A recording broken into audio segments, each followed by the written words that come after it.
বিবাদ থামাতে গিয়ে খুন হলেন তৃণমূল কংগ্রেস কর্মী সঞ্জয় বর্মন। বৃহস্পতিবার গভীর রাতে মাথাভাঙা ১ নম্বর ব্লকের জোরপাটকি গ্রাম পঞ্চায়েত এলাকায় এই ঘটনায় তীব্র চাঞ্চল্য ছড়িয়েছে। নিহত সঞ্জয় পেশায় প্লাইউড কারখানার শ্রমিক ছিলেন এবং স্থানীয়ভাবে সক্রিয় তৃণমূল কর্মী হিসাবে পরিচিত। তার মৃত্যুতে শোকের ছায়া নেমে এসেছে সমগ্র এলাকায়।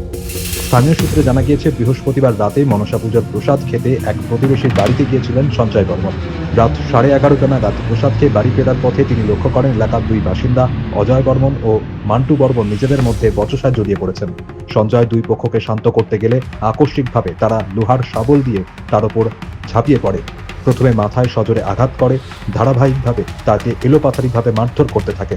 রক্তাক্ত অবস্থায় রাস্তায় লুটিয়ে পড়ে সঞ্জয়। কিছুক্ষণ পর স্থানীয়রা পুলিশকে খবর দিলে গুরুতর জখম অবস্থায় তাকে মাথাভাঙা মহকুমা হাসপাতালে নিয়ে যাওয়া হয়, কিন্তু চিকিৎসকরা তাকে মৃত ঘোষণা করেন।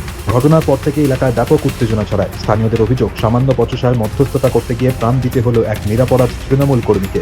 পুলিশ সূত্রে জানা গিয়েছে, অভিযুক্ত অজয় বর্মন এবং মান্টু বর্মন দুজনেই পেশায় কাঠমিস্ত্রি। ওই ঘটনার কিছুক্ষণের মধ্যেই মাথাভাঙা থানার পুলিশ তাদের গ্রেপ্তার করে। বর্তমানে তারা হেফাজতে রয়েছে এবং তাদের জিজ্ঞাসাবাদ চলছে। শীতলকুচি বিধানসভার মাথাভাঙা 1 ব্লকের জোরপাটকি গ্রাম পঞ্চায়েতের মেন্দার বাড়িতে সঞ্জয় বর্মন আমাদের তৃণমূল কংগ্রেসের একনিষ্ঠ কর্মী। সেখানে স্থানীয় একটি মিলে এসে কাজ করে এবং আমাদের স্থানীয় প্রধান এবং পঞ্চায়েত সদস্য পরেশ বর্মনের সর্বক্ষণের সঙ্গে তাকে গতকাল যেভাবে নৃশংসভাবে খুন করা হয়েছে,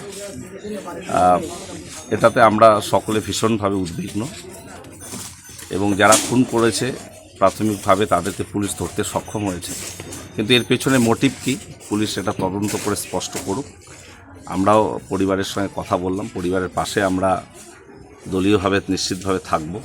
এখানকার প্রধান, এখানকার যারা নেতৃত্ব আছে তাদের সঙ্গে কথা বলে এই অসহায় পরিবারটি কীভাবে সাপোর্ট করা যায় সে ব্যাপারে আমরা উদ্যোগ নেব।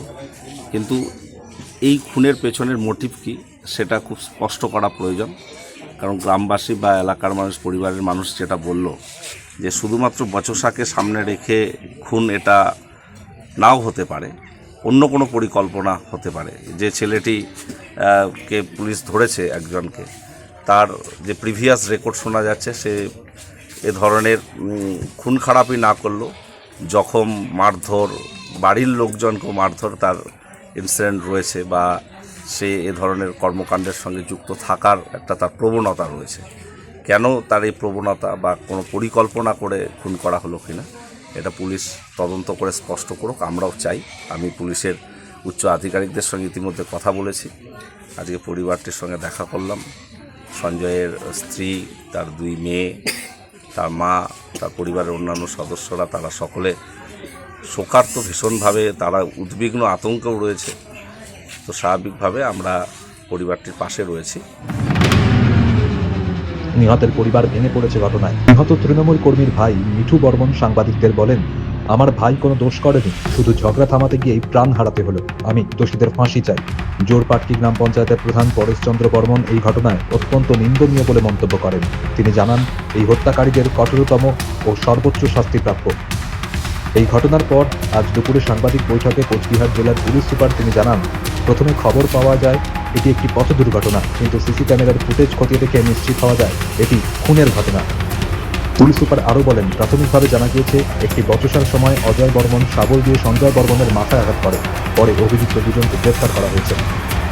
ঘটনার পেছনে অন্য কোনো কারণ রয়েছে কিনা তা খতিয়ে দেখছে পুলিশ। সঞ্জয় বর্মনের আকস্মিক মৃত্যুতে কান্নায় ভেঙে পড়েছেন পরিবার ও আত্মীয় স্বজন। স্থানীয় তৃণমূল কর্মী সমর্থকরাও শোকস্তব্ধ।